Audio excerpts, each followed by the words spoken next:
There are four main forces that act on the airplane in flight: weight, lift, thrust, and drag. Drag is the force that opposes the motion of the aircraft through the air. By definition, drag is a mechanical force that is formed by the interaction of a solid body with a fluid. In this case, the interaction of an aircraft with the air. There must be motion between the aircraft and the air for there to be drag.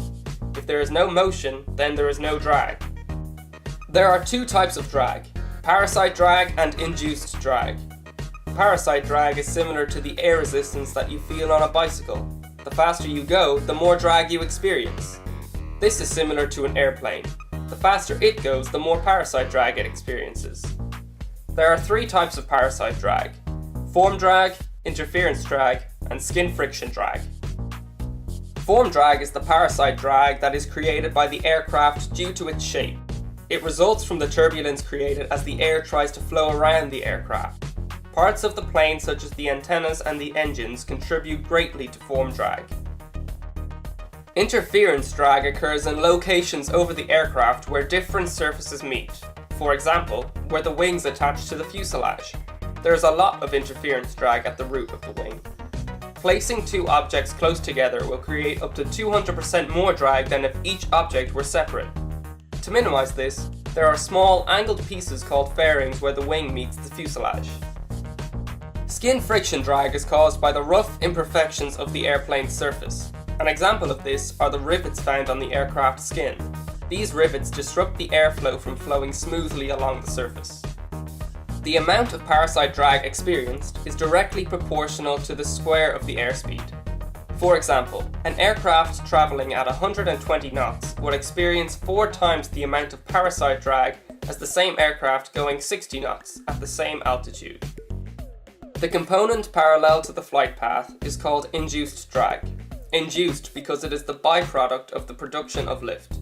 The wings produce lift and, unfortunately, drag. Induced drag is greatest at high angles of attack, that is, at lower airspeeds. Induced drag decreases as speed increases.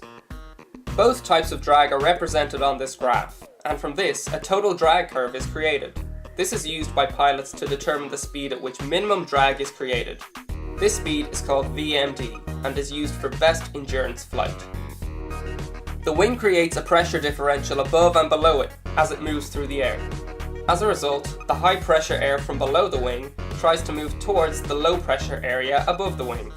The wing gets in the way and lift is produced.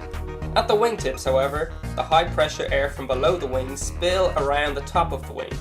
As a result, a pair of wingtip vortices are produced, which trail behind the airplane as it flies.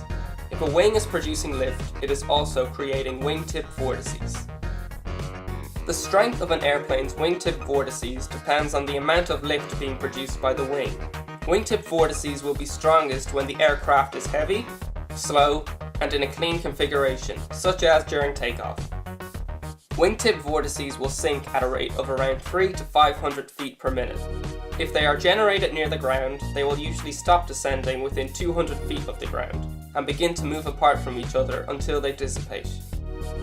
Weight turbulence is the turbulence that is formed behind the aircraft in the form of these wingtip vortices.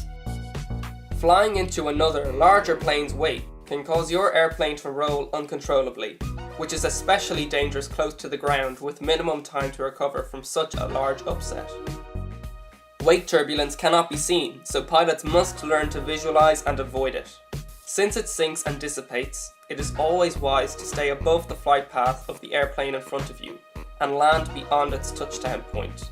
When departing behind a larger aircraft, you should note its rotation point and make sure to rotate before that point and remain above its flight path, because the aircraft will begin to create vortices as soon as it begins to leave the ground.